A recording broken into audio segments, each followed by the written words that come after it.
महाराष्ट्रात एक असा चेहरा आहे की तो चेहरा समोर आला की सर्वसामान्य जनतेला आश्वासक चेहरा असे संतोषजी बांगर. मग ते झांज वाजवत असो किंवा जे दिंडी असते ते लाठीकाठी खेळणं असो, असं हे व्यक्तित्व आज जेवता जेवता भेटले. आम्ही पत्रकार जरी असलो पण त्यांचे खूप जुने फॅन आहोत. विधान भवनात नवीन आमदाराला लागीन तेवढ्या सुविधा आहेत, पण त्या सुविधा न घेता स्वतःच्या कार्यकर्त्याबरोबर झुणका भाकर केंद्रात जाऊन हा माणूस झुणका भाकर खातो, यामध्येच त्यांचं मोठेपण दडलेलं आहे. दादा एवढ्यात तुमचा व्हिडिओ आला होता. म्हटलं एका पोराने गाडी पकडली होती, एका पोराची गाडी पकडली होती आणि आरटीओत तुम्ही पहिल्यांदा साहेब म्हटलं, नंतर त्याने जसं म्हटलं की बा थेंब थेंब सळे साचे आणि डायरेक्ट सुरू झाले हो तुम्ही बाबा. हो ना, काही समजतच नाही. अरे बाबा, जे काही आम्ही अधिकाऱ्याला बोलतोय ते आमचं वैयक्तिक काहीच नसतं. त्याने जो कार्यकर्ता आमच्याकडे काम घेऊन येतो, फोन करतो, त्याचं काम करून देण्याचं धैर्य आमच्या मनामध्ये असतं.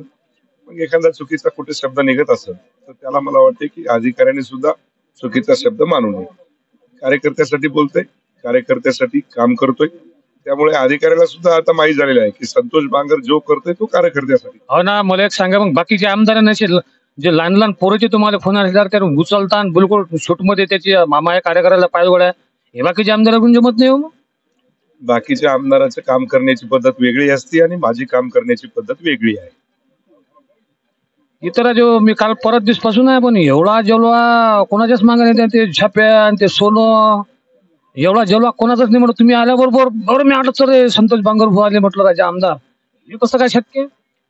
निवडणूक झाल्याच्या नंतर कार्यकर्त्याची इच्छा असते की आम्ही अधिवेशनाच्या काळामध्ये नागपूरला किंवा मुंबईला यावं, आणि हे निवडणूक झाल्याच्या नंतर पहिलं अधिवेशन आहे आणि त्या अधिवेशनाच्या काळामध्ये सर्वच कार्यकर्त्यांची इच्छा असते की आम्ही एकदा विधान भवन बघावं, कामकाज कसं चालतंय ते बघावं. आणि त्या पद्धतीने तुम्हाला सांगतो की कार्यकर्ते येत असतात आणि या ठिकाणी मोठ्या संख्येने माझ्या कळमनुरी मतदारसंघातले कार्यकर्ते या ठिकाणी हिवाळी अधिवेशनासाठी आलेले आहेत. बाकीचे तर बा दोन दोनच पासेस भेटते म्हणतात, तुम्हाला कशा एवढा मोठा पासेस भेटला. मग हा एक विचार येते ना बा, का तुम्हाला समोर हळवलंच नाही कोण.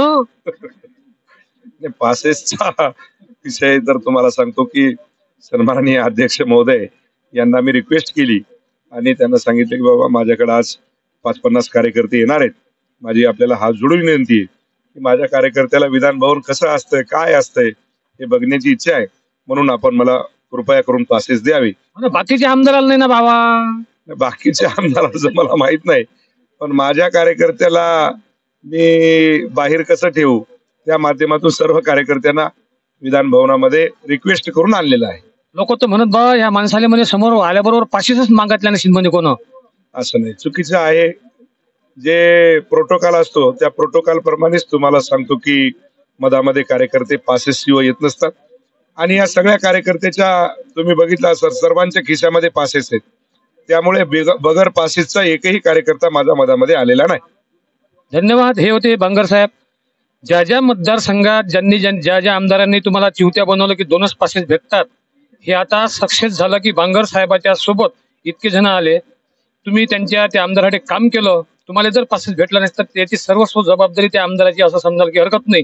ज्वलंत उदाहरण म्हणजे संतोषजी बांगर. धन्यवाद. गन्ना कापण नाही. महाराष्ट्रातील प्रत्येक आमदारासाठी जो कार्यकर्ता झटला आणि तो एकदम जवळचा जीवापाळ उपाशी तापाशी राहून निस्वार्थीपणे ज्यांनी काम केलं, अशा काही कार्यकर्त्यांची अपेक्षा असते की आपल्याला विधानभवनात आमदारासोबत जायला भेटलं पाहिजे, तिची पास भेटली पाहिजे, ती विधानभवन पाहायला मिळालं पाहिजे, आमदार जसे आम्ही फोटो काढले तसे फोटो काढायला मिळाले पाहिजेत. एकदा निवडून आल्यानंतर तो आणि त्याचा PA हे कार्यकर्त्याला हलकट समजतात. काही आमदार असे राहतात संतोषजी बांगरसारखे की ते कार्यकर्त्याला जोपासतात.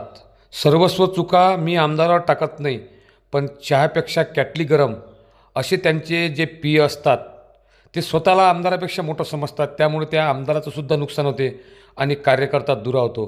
त्यामुळे त्यांचा बच्चूकुळ होऊ शकते असं म्हणण्यास काही हरकत नाही. धन्यवाद. गंदा काफन्ना यूट्यूब चॅनल प्रस्तुत करता गणेश पटेल साखरे, माऊली धांडे, तालुका दर्यापूर.